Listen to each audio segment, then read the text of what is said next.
Dice así: escudriñad las Escrituras porque a vosotros os parece que en ellas tenéis la vida eterna, y ellas son las que dan testimonio de mí.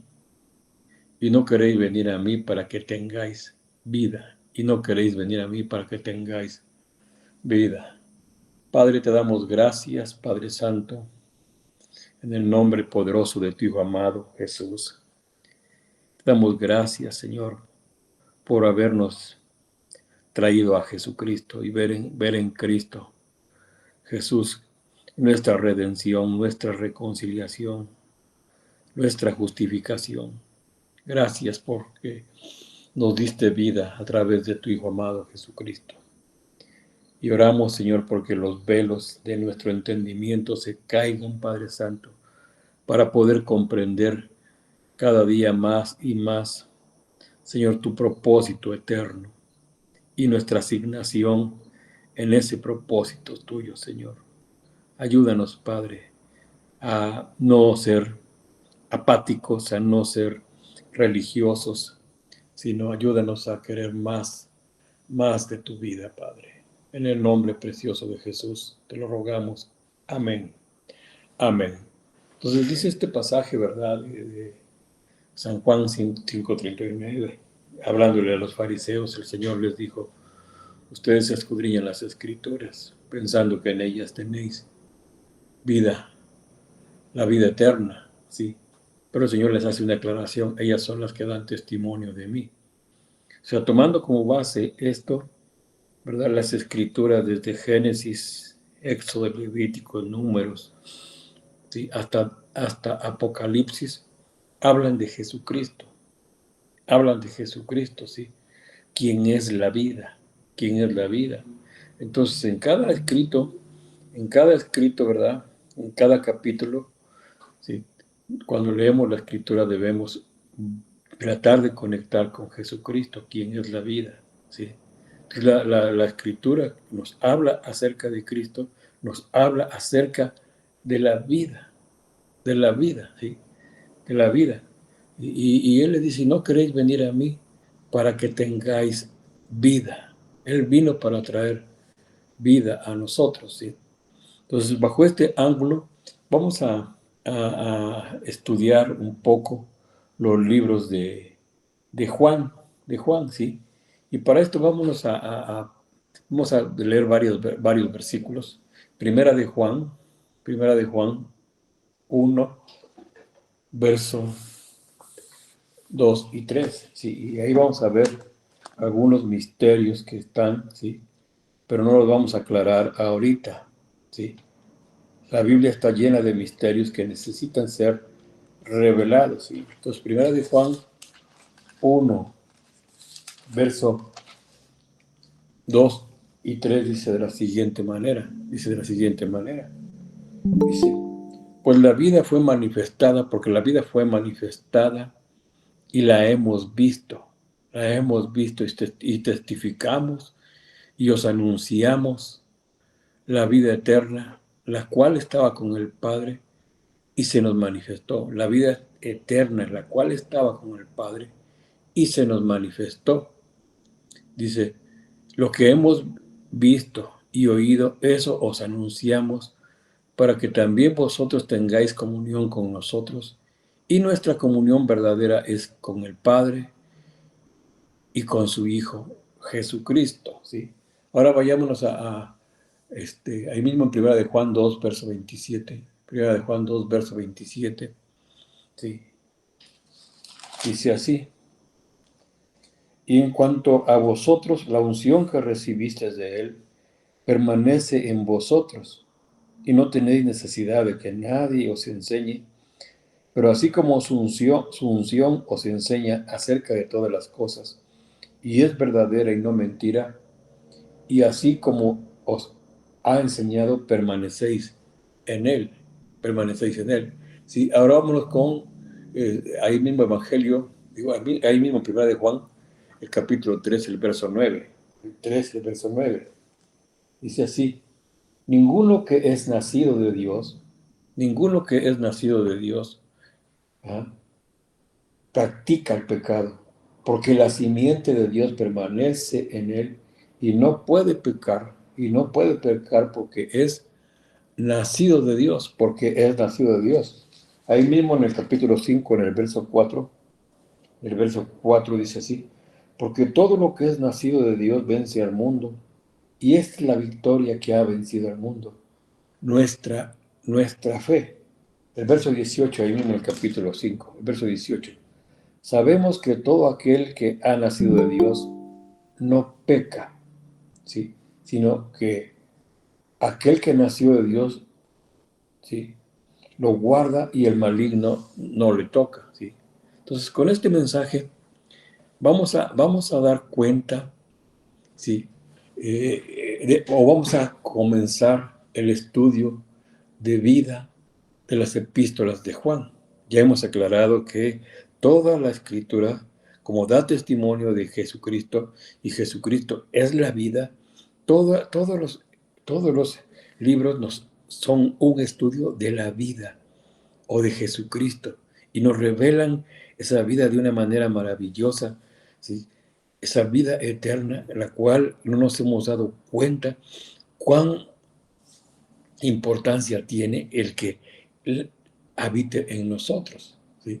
Entonces vamos a dar comienzo al estudio de vida de los libros de Juan. Confiamos en que el Señor nos abrirá las Escrituras, ¿sí? Una vez más y nos hablará a todos una palabra llena de frescura, ¿sí? Si Él no nos abre las Escrituras, ¿sí? No podemos entender nada, ¿sí? Entonces, es una revelación de asuntos divinos, ¿sí? De asuntos secretos, de asuntos que pertenecen a Dios, ¿sí? Entonces, vamos a estar hablando con este mensaje una introducción a los escritos de Juan. Los escritos de Juan comprenden su evangelio, el evangelio según San Juan, sus 3 epístolas, primera de Juan, segunda de Juan y tercera de Juan, y el libro de Apocalipsis. Esos son los escritos de Juan. Son 4 libros. Y estos escritos ocupan un lugar particular e importante en la plena revelación de Dios contenido en la Biblia, ¿sí? En su Evangelio, en sus epístolas y en el Apocalipsis, Juan escribe acerca de asuntos misteriosos, ¿sí? Juan escribe acerca de asuntos misteriosos. Son un misterio. Dichos asuntos son misteriosos, ¿verdad? Debido a que son divinos. Por esa razón, son divinos. Toda la Biblia es desde luego la revelación santa de Dios. La Biblia no fue escrita según la imaginación del hombre, ni conforme al pensamiento humano. Antes bien, la Biblia es enteramente la revelación divina escrita en lenguaje humano. Esto lo tenemos que entender, ¿sí? Sin embargo, es importante que nos demos cuenta de que esto se aplica especialmente a los escritos de Juan, puesto que sus escritos tratan de asuntos divinos. Entonces, debido a eso necesitamos revelación. Ya que Juan escribe de asuntos divinos, es necesario que esos asuntos nos sean revelados, ¿sí? Nos sean revelados. Ajá. Entonces, lo que se revela en los escritos de Juan sobrepasa grandemente nuestro entendimiento humano y por ello no podemos adivinar, ¿sí? No podemos inventar o inferir lo que dicen dichos escritos.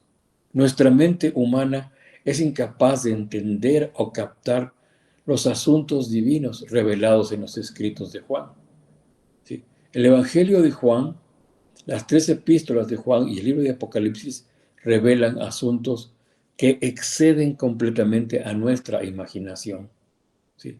Entonces no somos capaces de concebir tales asuntos, mucho menos de hacer inferencia acerca de ellos. Ya que los escritos de Juan constan de asuntos divinos, no podemos con nuestra mente natural deducir el contenido de ellos, ¿sí? Es solo por revelación divina que nos pueden ser revelados los asuntos divinos, ¿sí? Solo por revelación, ¿sí?, nos pueden ser dados estos asuntos divinos hallados en los escritos de Juan. Así pues, al leer los escritos de Juan, no basta con que ejercitemos nuestra mente solamente, pues también necesitamos mucha oración, mucha oración. También necesitamos creer, y esto es bien importante, que lo creamos, ¿sí?, que sea una vivencia real, verdadera, que hoy en día el Espíritu Divino está en nosotros, está en ti, está en mí. Eso es importantísimo entenderlo, ¿sí? ¿Sí? Es el Espíritu Santo el que nos ayuda ¿verdad?, a abrirnos las Escrituras, ¿sí? Entonces, debemos confiar que este Espíritu Santo nos dará revelación de los asuntos contenidos en los escritos de Juan, así como también la sabiduría necesaria para entender o captar los asuntos que vemos en nuestro espíritu como resultado de dicha revelación, ¿sí? Entonces, al igual que el apóstol Pablo, debemos orar pidiendo que nos sea dado un espíritu de sabiduría y revelación. Efesios 1:17, ¿sí?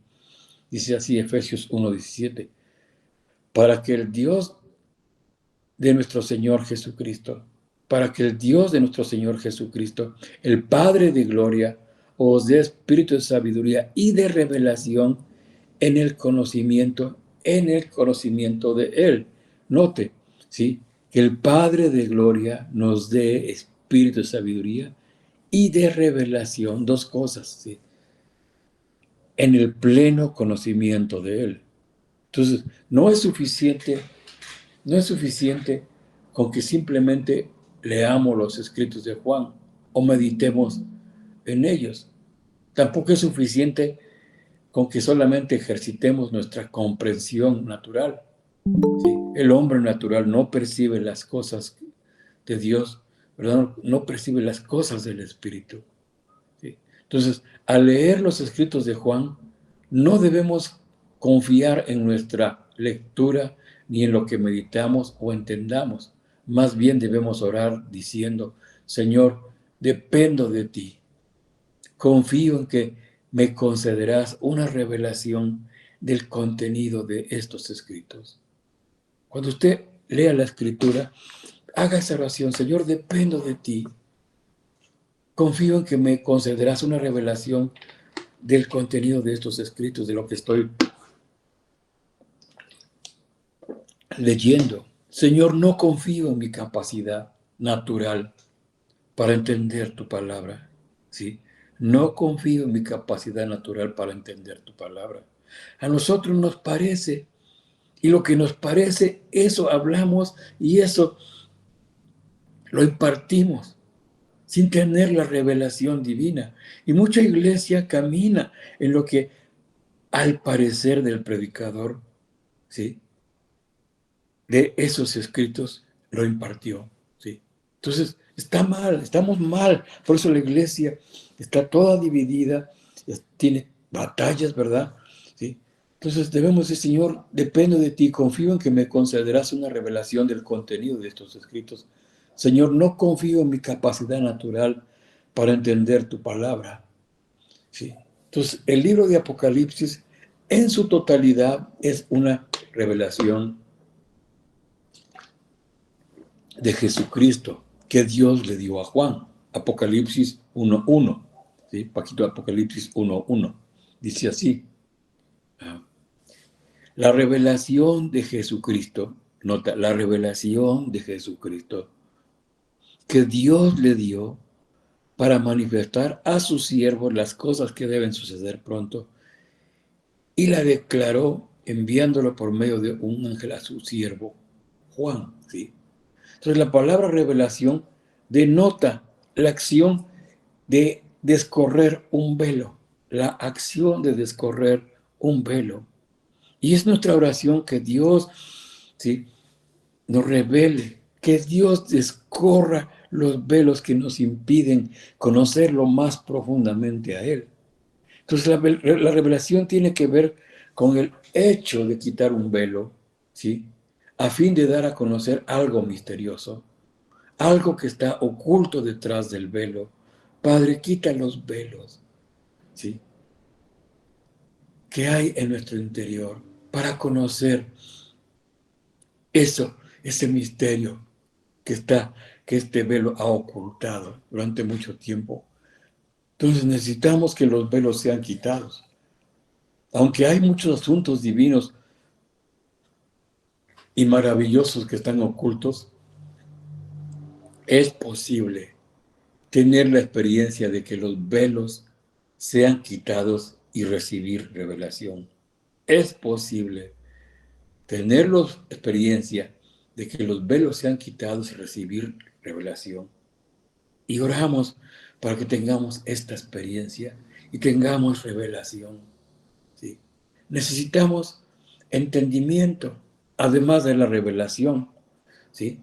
No solamente la revelación, sino también necesitamos el entendimiento. Tal vez podamos ver ciertas cosas, pero no podemos entender lo que vemos, ¿sí? Por ejemplo, supongamos que usted va a una visita de una fábrica. Supongamos que usted va a una visita a la fábrica donde elaboran el azúcar, donde elaboran el alcohol. Y usted ve todas las grandes máquinas, pero no entiende nada del proceso, ¿sí?, ni del funcionamiento de cada máquina, ¿sí? Usted tuvo la oportunidad de entrar a un ingenio de azúcar, ¿verdad? Y ve la maquinaria y quizás pueda ver el producto final.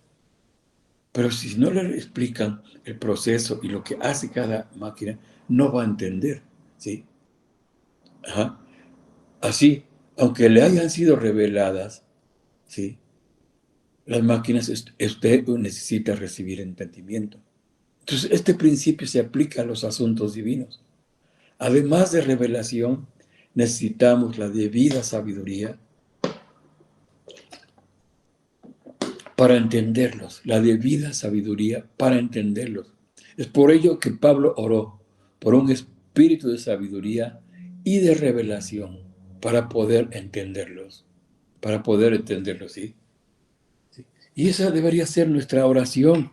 Padre, dame espíritu de sabiduría, de revelación, que pueda yo entender, comprender cuando leo la escritura, que pueda yo conectarme con lo que tú quisiste decir a través de los escritores, ¿sí? Ah. Otra cosa, ¿sí? El pensamiento contenido en los escritos de Juan es absolutamente divino. Estos escritos no contienen enseñanzas éticas ni conceptos filosóficos, sino que en vez de ello contienen muchísimos asuntos divinos, ¿sí? Entonces no contienen eso, conceptos filosóficos, ¿sí?, ni enseñanzas de ética moral, ¿sí?, sino contienen muchísimos asuntos divinos. La palabra divino denota algo que tiene que ver con Dios o que pertenece a Dios. Los asuntos que tienen que ver con Dios y pertenecen a Él son divinos, y todo lo divino es misterioso. Todo lo divino es misterioso. Nosotros no somos capaces de captar o entender estos asuntos misteriosos, ¿sí? Dios es real e infinito. Dios es real e infinito. ¿Cómo podríamos nosotros, simples seres humanos, entender a Dios? Es imposible. Es imposible que podamos entender a Dios. Es imposible que podamos entender su propósito eterno, a menos que Dios nos lo revele, ¿sí? No tenemos la capacidad para entender a Dios.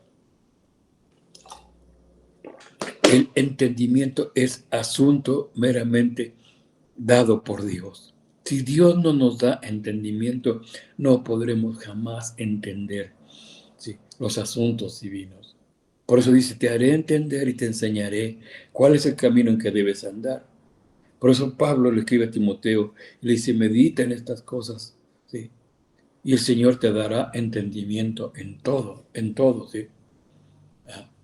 Entonces, no tenemos capacidad para entender a Dios, pero le damos gracias a Dios por habernos dado un espíritu cuando nos creó, ¿sí? y también porque conforme a su salvación, Él regeneró nuestro espíritu, que se encontraba sumido en la muerte, y le impartió su vida divina. Más aún, Él se dio a nosotros como espíritu vivificante para morar en nuestro espíritu, ¿sí? Y esto necesitamos tener esa revelación de cómo el espíritu vivificante, que es Cristo resucitado, ¿verdad? Entró en nosotros, en nuestro espíritu, ¿sí?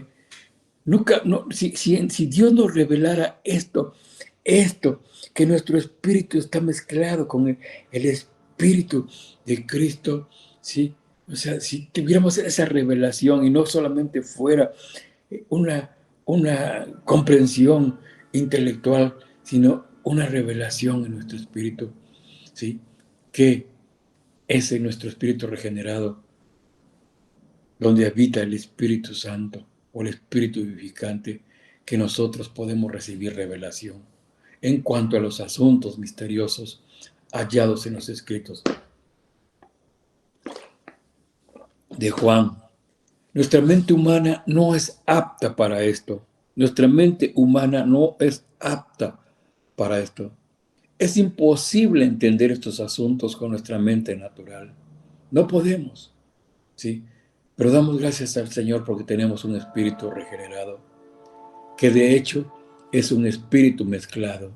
Nuestro espíritu regenerado mezclado con el espíritu divino, ¿sí? Así que debemos volvernos a este espíritu mezclado y orar. Señor, confiamos en que tú puedes quitar los velos y también confiamos en tu sabiduría. Creemos, Señor, que tú quieres mostrarnos algo de lo que está escrito en los escritos de Juan, ¿sí? Señor, así como quitaste los velos para que el apóstol Juan pudiera ver, quítalos una vez más para que nosotros podamos ver, ¿sí? Lo que más adelante escribe Juan, lo que era en el principio, lo que hemos visto, lo que hemos oído, lo que hemos contemplado, tocante al verbo de vida. ¿Sí? Esto anunciamos, que el Señor quite los velos para que esta sea una experiencia de poder oír, de poder ver, de poder contemplar, de poder tocar, palpar al verbo de vida, ¿sí? Ajá. Entonces necesitamos que vuelvas a descorrer los velos. Ten misericordia de nosotros, ten misericordia de nosotros y revélenos estos misterios una vez más. Por favor, Señor, Señor, concédenos la sabiduría para entender y retener lo que tú quieres mostrarnos en las epístolas escritas por Juan, ¿sí? Entonces, hemos dicho que el Señor no nos llamó para hablar del Señor o para hablar de vida. El Señor nos llamó para comer de Él, para tomar de Él. Él dijo, ¿verdad? Cualquiera que, que coma de este pan, ¿verdad? Hablando de sí mismo, no volverá a tener hambre. Y cualquiera que beba de esta agua que yo le daré, no volverá a tener sed, ¿sí? Entonces, ¿qué sucede después del proceso de comer, de tomar? Viene la digestión, ¿sí? Viene la digestión. Entonces, digerir al Dios divino, digerir los asuntos divinos. Hemos señalado que la palabra divino denota los asuntos que están relacionados con Dios y que pertenecen a Él. De hecho, esta palabra denota al propio Dios. Por lo tanto, decir que los escritos de Juan revelan asuntos divinos equivale a decir que ellos revelan al propio Dios. Nuestra meta, ¿sí?, al estudiar las epístolas de Juan, no es simplemente aprender algo acerca de Dios, sino ver los asuntos tocantes a Dios. Nuestro deseo es poder captar, recibir e incluso digerir todo lo relacionado con Dios. Cuán crucial es importante esto, ¿sí? Entonces, espero que nos quede claro a todos nosotros que nuestro objetivo en estos mensajes no es el conducir un estudio bíblico. No estamos aquí con el afán de aprender algo relacionado con la religión, ni estudiar asuntos que nos ayudarán a tener un mejor comportamiento o a elevar la norma de nuestro vivir. Nuestro propósito en estos mensajes sobre la epístola de Juan, ¿sí?, es ver a Dios, percibir a Dios, recibir a Dios y digerir a Dios. Al hablar de digerir a Dios, quizás algunos se molesten y pregunten, ¿cómo podemos digerir a Dios? Fue lo que hicieron los discípulos. Dura palabra es esta, ¿quién podrá entenderla? ¿Sí? ¿Quién tendrá entenderla? Entonces puedo testificarles que me siento muy contento con esta expresión, digerir a Dios. ¿Sí? Digerir a Dios. Y debemos de hacerlo diariamente cuando decimos el pan nuestro de cada día. Dánoslo hoy, ¿sí? Dánoslo hoy. Y Dios nos dará nuestra porción de ese día tocante al verbo de vida, que es el pan de vida, y comerlo y digerirlo, ¿sí? ¿Para qué? Para poder sobrellevar esta vida, para poder avanzar en esta vida, en medio de esta vida de maldad, de pecado, de este sistema, ¿sí? Entonces, al digerir nosotros al Dios infinito, yo soy lo que soy y ustedes son lo que son, ¿sí? La revelación de los asuntos divinos hallados en los escritos de Juan nos es dada para que podamos recibir a Dios y digerirle, ¿sí? Entonces, los escritos de Juan complementan las revelaciones de las otras santas escrituras, ¿sí? Por ejemplo, complementan los evangelios sinópticos, ¿sí? La revelación de los asuntos divinos hallados en los escritos de Juan complementan las revelaciones de los otros escritos santos. Esto significa que sin los escritos de Juan, a la Biblia le haría falta algo importante. Por ejemplo, el Evangelio de Juan complementa los evangelios sinópticos, el Evangelio de Mateo, Marcos y Lucas.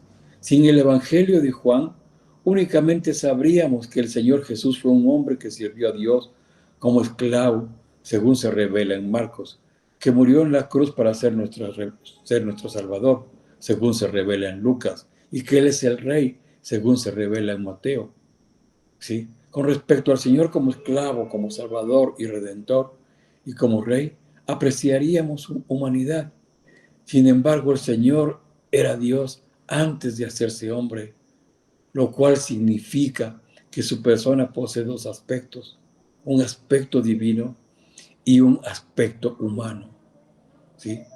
De hecho, podríamos decir que su persona es de carácter doble, puesto que Él es el Dios hombre, el Dios encarnado. Él es Dios y también hombre.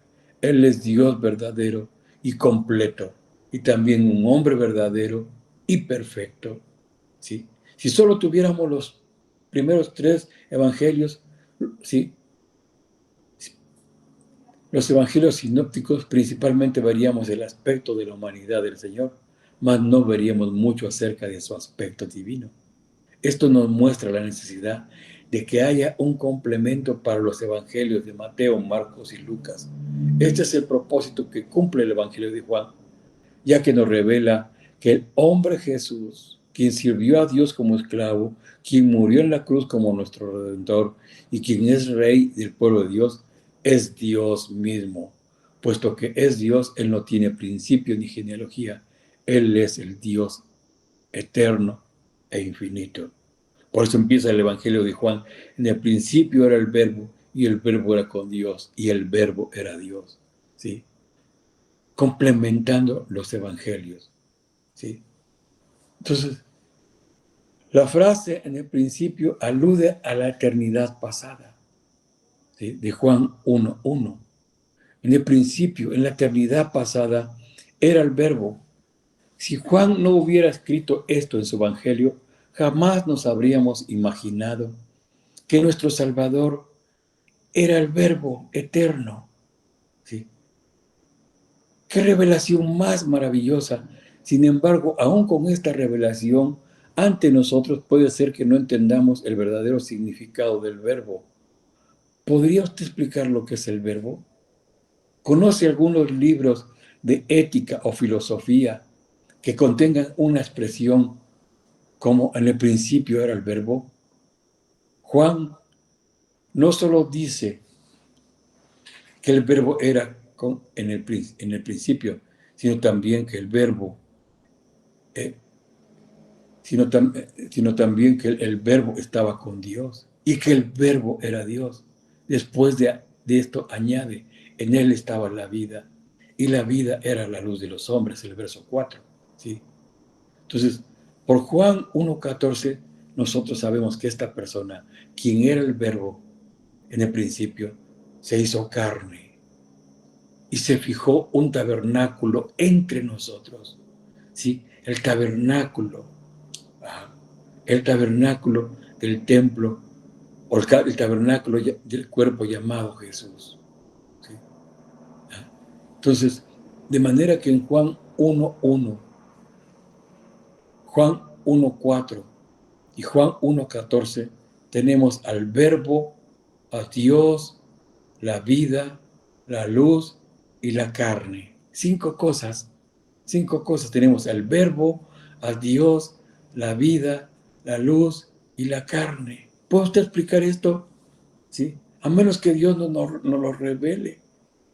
¿Sí? ¿Cuán profundo es nuestro Señor Jesucristo? El maravilloso Verbo, quien es Dios, se hizo carne. Tal vez no nos parezca que la palabra carne represente algo positivo, pero la Biblia declara que el Verbo se hizo carne. Esto forma parte de la revelación que nos transmiten los escritos de Juan. En Juan 1:14 se nos dice que el Verbo se hizo carne, fijó tabernáculo entre nosotros. ¿Sí? Fijó tabernáculo. A ver si Juan 1:14, Paquito. Juan 1:14, fijó tabernáculo entre nosotros. ¿Sí? Ajá. Y aquel Verbo fue hecho carne y habitó entre nosotros y vimos su gloria. La versión Recobro dice, y fijó tabernáculo entre nosotros. ¿Sí? El cuerpo de Jesús era una tienda donde habitaba Dios. Donde habitaba Dios. Porque el Verbo es Dios. ¿Sí? Porque el Verbo es Dios. ¿Sí? Entonces, cuando se hizo carne, el Verbo llegó a ser el tabernáculo de Dios. Sabemos por el libro de Éxodo que el antiguo tabernáculo, que el tabernáculo del Antiguo Testamento era un tipo de Cristo. Era una morada mutua para Dios y el hombre. Dios moraba en el tabernáculo y nosotros podemos entrar en este tabernáculo para venir a ser compañeros de cuarto con Dios. ¿Sí? Entonces puedo testificar que mi compañero de cuarto, ¿sí?, es el propio Dios, quien mora en su tabernáculo. La Escritura dice, ¿o ignoráis que vuestros cuerpos son el templo del Dios vivo? ¿Sí? Entonces puedo testificar que mi compañero de cuarto es el propio Dios, quien mora en su tabernáculo. Mi verdadera morada no es mi casa, sino el tabernáculo, la morada de Dios. Esto significa que donde Dios mora, yo moro también. ¡Qué hermoso! ¡Qué hermoso es esto! ¿Sí? Yo moro también. Qué maravilloso es que el Verbo mismo, quien estaba con Dios en el principio, se encarnó para fijar tabernáculo en nosotros. ¿Sí? Por eso es lo que dice Juan 1:14, que el Verbo se hizo carne y fijó tabernáculo entre nosotros, lleno de gracia y de realidad. ¿Sí? Y de realidad. También dice que los discípulos contemplaron su gloria. Cuando unimos el versículo 14 con el versículo 1 y el versículo 4, tenemos el Verbo, a Dios. ¿Sí? Tenemos el Verbo, a Dios, la vida, la luz, la carne, el tabernáculo, la gracia y la realidad. ¿Sí? Mire qué profundo. ¿Sí? Cuando unimos el verso 14, con los versículos 1 y 4, tenemos al verbo. 1, a Dios. 2, la vida. 3, la luz. 4, la carne. 5, el tabernáculo. 6, la gracia. 7, y la realidad, la verdad y la gloria. 8, ¿sí? Cosas profundas. Por eso necesitamos revelación, ¿sí? Luego en Juan 1:29 tenemos al Cordero. He aquí el Cordero de Dios que quita el pecado del mundo, Juan 1:29, ¿sí? ¿Puede usted comprender todos estos asuntos misteriosos? ¿Cómo puede el verbo ser Dios? ¿Y cómo puede la vida que está en el verbo ser la luz de los hombres? ¿Cómo puede el Dios maravilloso hacerse carne? ¿Y cómo puede el Dios encarnado, Dios en la carne, ser el tabernáculo? ¿Cómo puede este tabernáculo estar lleno de gracia y de realidad? Más aún, ¿cómo puede el Dios encarnado ser también el Cordero de Dios? Sí. Por eso es importante entender, ¿sí?, los asuntos divinos que trata Juan en sus 4 libros. Juan en sus 4 libros, ¿sí? ¿Cómo puede este tabernáculo estar lleno de gracia y de realidad? ¿Cómo puede el Dios encarnado también ser el Cordero de Dios? ¿Quién jamás se imaginaría en la historia de la humanidad pudiera haber un escrito que contuviera semejantes asuntos? Este escrito, el Evangelio de Juan, nos habla de una persona que es el Verbo eterno y el propio Dios. Y nos dice que en este Verbo hay vida y que esta vida es la luz de los hombres. Que Él se hizo carne, que estando en la carne, Él era el tabernáculo. Que cuando nos acercamos a este tabernáculo recibimos gracia y verdad y disfrutamos su gloria. Y que esta maravillosa persona también vino a ser un cordero. Un escrito como este no es simplemente humano, ni tampoco es de orden religioso, moral, ético o filosófico. Antes bien, es un escrito que contiene una revelación que es totalmente divina, ¿sí? La mayoría de quienes leen el Nuevo Testamento tienen un gran aprecio por el Evangelio de Lucas, porque contiene numerosas parábolas y porque presenta casos de pecadores que fueron salvos. Sin embargo, es posible que tengamos este aprecio por Lucas debido a que nuestra visión es limitada. Quizás tan limitada como la de un sapo que está en el fondo de un pozo, ¿sí? Dentro del pozo, un sapo solo alcanza a ver un pequeño círculo del cielo, pero en los 5 libros escritos por Juan se nos revela todo el cielo, todo el cielo. Cuando vemos la revelación contenida en los escritos de Juan, salimos de nuestro pozo, Necesitamos salir del pozo, porque como el sapo solo vemos un pequeño agujero del cielo, pero no es todo. Cuando salimos del pozo, vemos todo el cielo. Es lo que hacen los escritos de Juan, ¿sí? Los escritos de Juan no solo nos sacan del pozo, sino que nos transportan a los cielos. Sino que nos transportan a los cielos. En Apocalipsis, Juan declaró que vio una puerta abierta en el cielo y que vio un trono establecido en el cielo y a uno sentado en el trono. Apocalipsis 4, 1 y 2. Paquito, por favor. Sí. Apocalipsis 4, 1 y 2. Dice así: después de esto miré y he aquí una puerta abierta en el cielo. ¿Sí? Y la primera voz que oí como de trompeta hablando conmigo dijo: sube acá y yo te mostraré las cosas que sucederán después de, súbele Paquito, después después de estas, ¿sí? Entonces, finalmente Juan vio el cielo nuevo, la tierra nueva y la nueva Jerusalén. Él vio todo. Juan 21, 1 y 2. Juan 21, 1 y 2.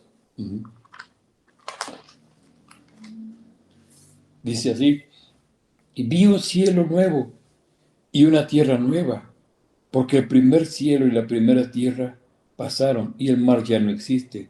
Y vi la ciudad santa, la nueva Jerusalén que descendía del cielo de Dios, preparada como una novia, ataviada para su esposo. ¿Sí?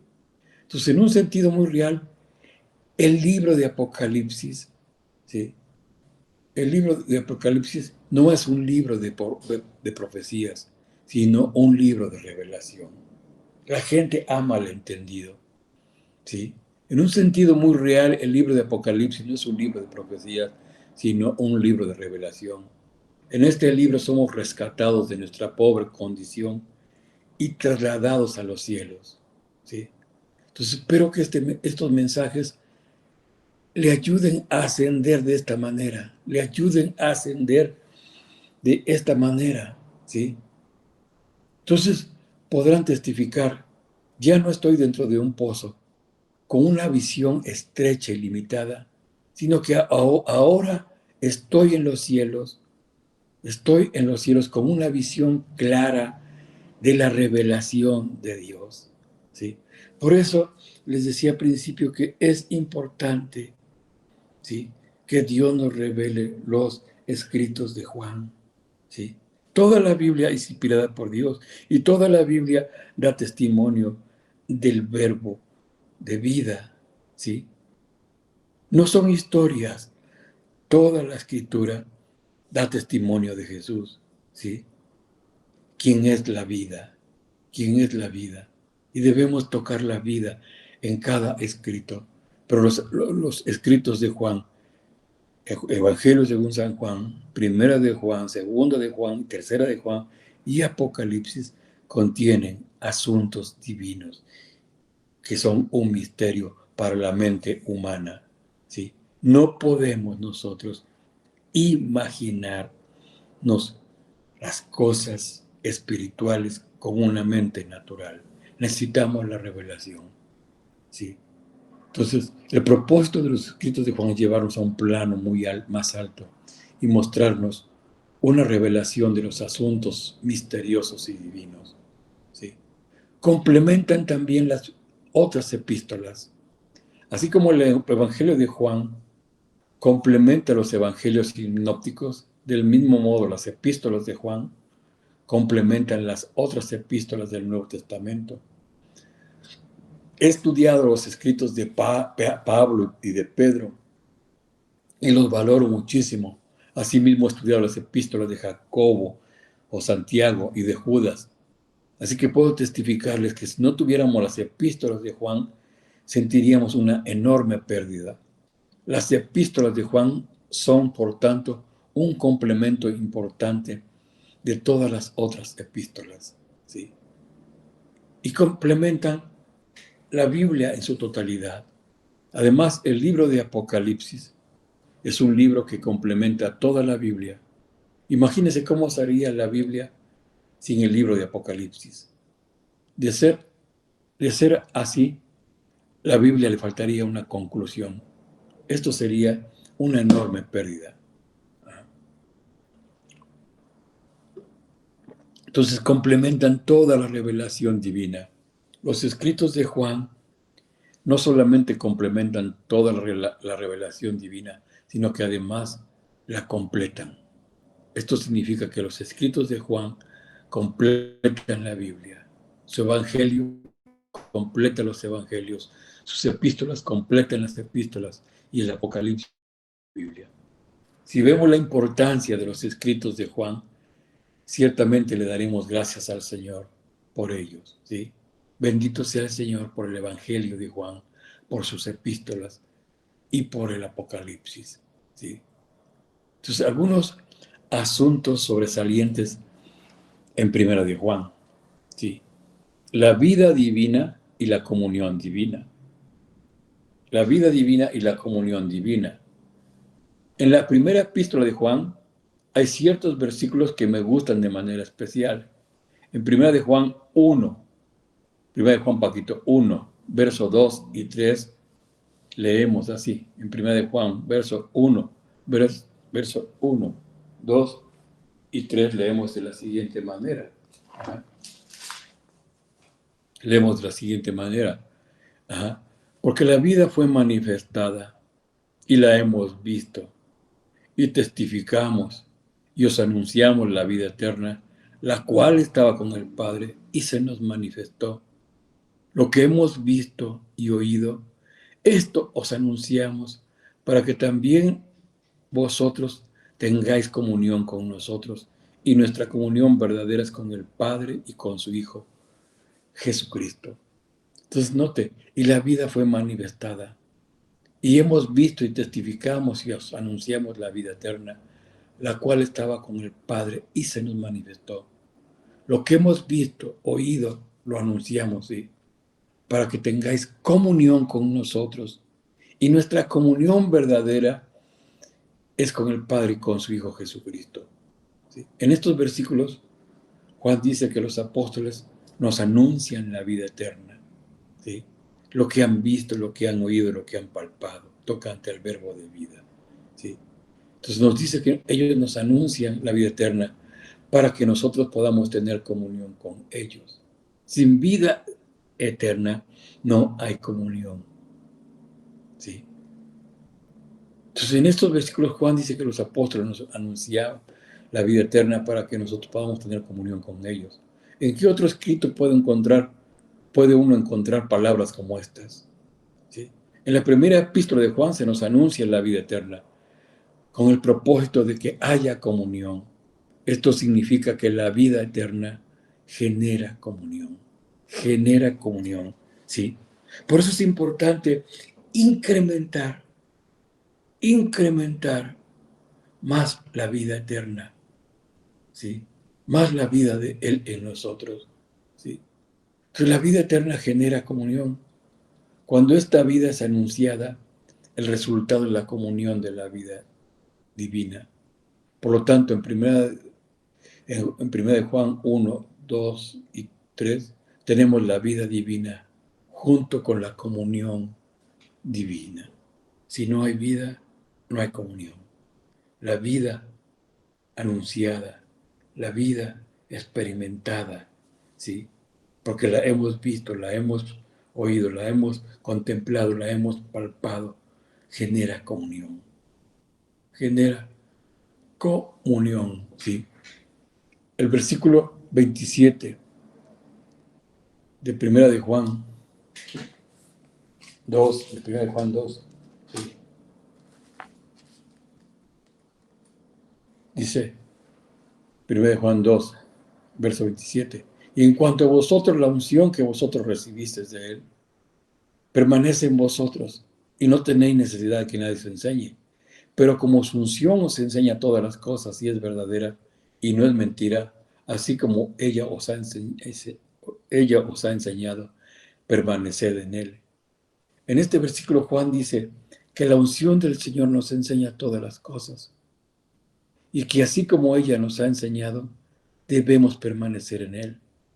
La enseñanza que nos da la unción es totalmente diferente del conocimiento que imparten los grandes maestros, e incluso del así llamado, ¿verdad?, sublime conocimiento, ¿sí? Un libro que escribió Confucio, ¿sí?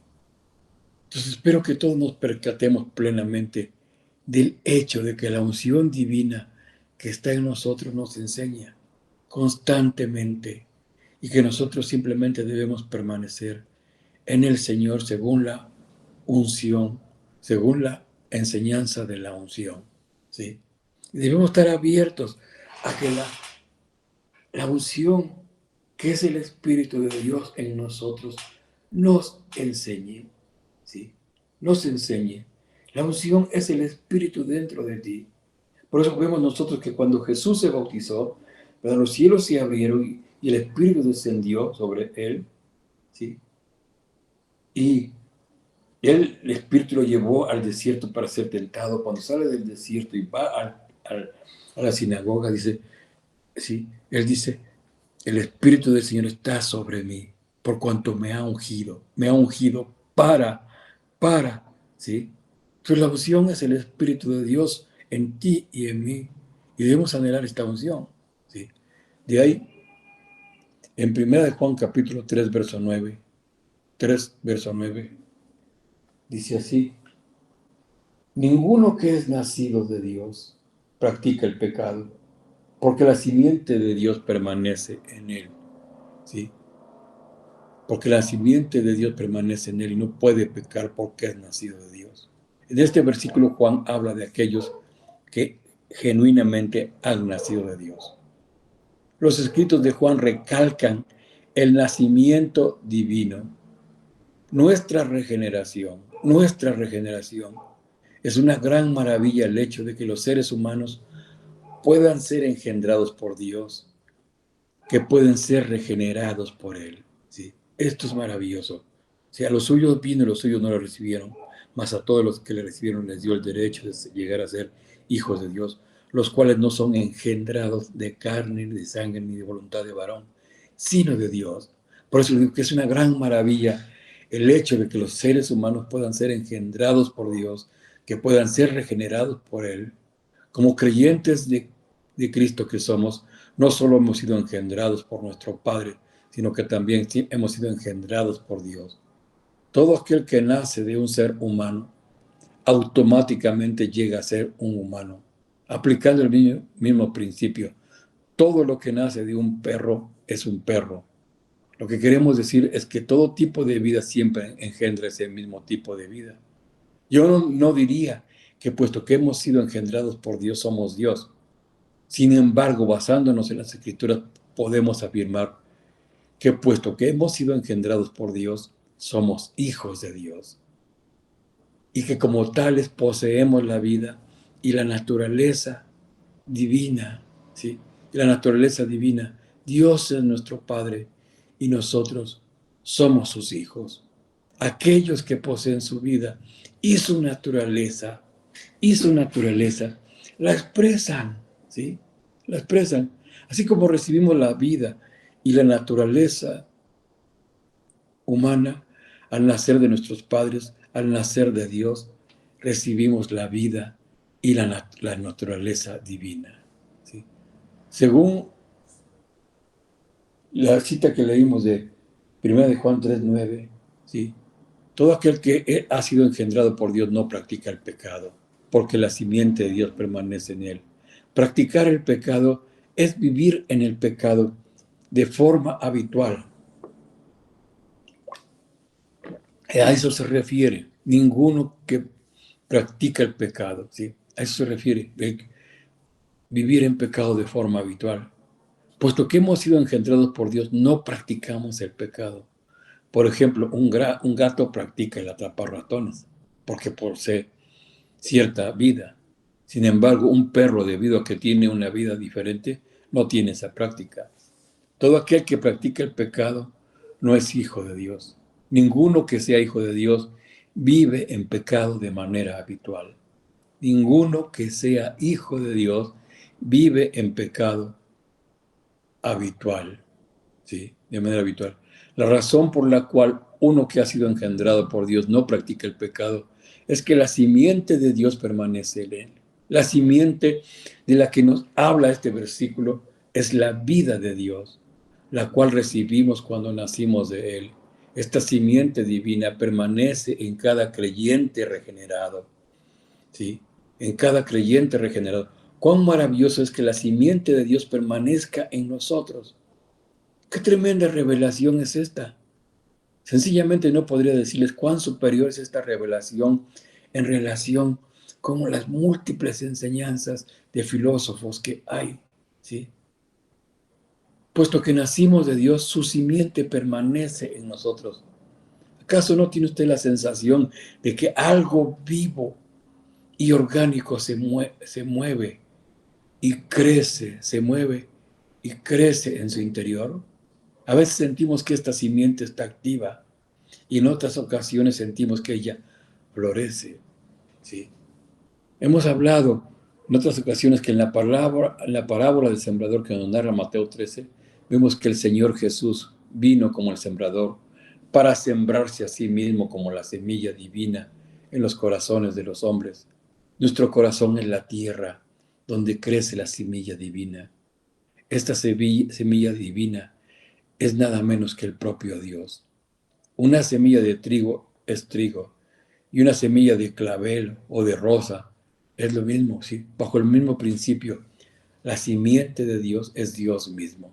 Por medio de la regeneración, Dios vino a ser una simiente de vida, una simiente orgánica que crece dentro de nosotros. Finalmente esta semilla florecerá y dará fruto, ya que esta simiente es divina, no practica el pecado, no vive en pecado, ¿sí? De manera habitual. Amén. Entonces, le damos gracias a Dios en esta noche, ¿sí? Porque Dios nos está descorriendo el velo, ¿sí? Tocante a los asuntos divinos. Los asuntos divinos son un misterio porque le pertenecen a Él, porque son asuntos de Dios, ¿sí? Pero como el apóstol Pablo oraba que Dios nos diera espíritu de sabiduría y revelación para conocerlo mejor.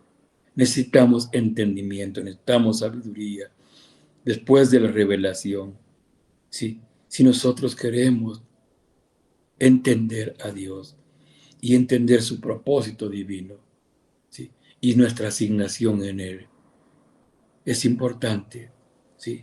Yo oro, Padre, oro por los que recibieron esta palabra y por los que vayan a ver la diferida, Señor. Oro por la gente que se está quedando atrás y que no está recibiendo, que le está dando poca importancia a tu palabra, Señor. Padre, oro en contra del espíritu de religiosidad, contra todo aquello que se opone al avance de tu palabra. Padre, en el nombre poderoso de Jesús, ato todo espíritu que está tratando de estorbar a mis hermanos. En el nombre de Jesús te doy gracias, Señor. Amén y amén. Amén y amén. Amén. Dios los bendiga, mis hermanos amados. Sí. Escuchen bien el mensaje, la verdad. Es importante que lo podamos escuchar y digerir, ¿sí? Para que podamos nosotros crecer, madurar y poder ser participantes del propósito eterno. Amén. Si prendan sus cámaras y nos despedimos en oración.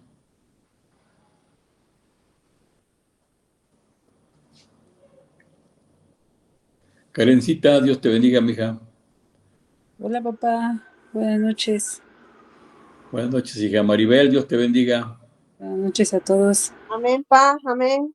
Dios te bendiga, Maribel. Amén, pa. ¿Quién más está conectada, aparte de Karen y Maribel? Aquí andamos, pastor. Buenas noches. Juanita, Dios te bendiga. Dios te bendiga, Juanita, que el Señor te dé entendimiento. José Luis se desconectó. José Luis. Hoy, Bueno. O te pusieron a hacer la cena. no, ya la hice desde temprano. Bueno, sí. Oremos sobre esta palabra. Oremos sobre esta palabra. Es importante que oremos sobre esta palabra, ¿sí? Entonces, Dios me los bendiga, mis amados hermanos. Vamos adelante, ¿sí? Vamos adelante, creciendo en la gracia del Señor, ¿sí? Que tengan una excelente noche, descansen, les amo. Amén. Igualmente. Buenas noches a todos. Saludos a Lupita. Bendiciones. Bendiciones, Juanita.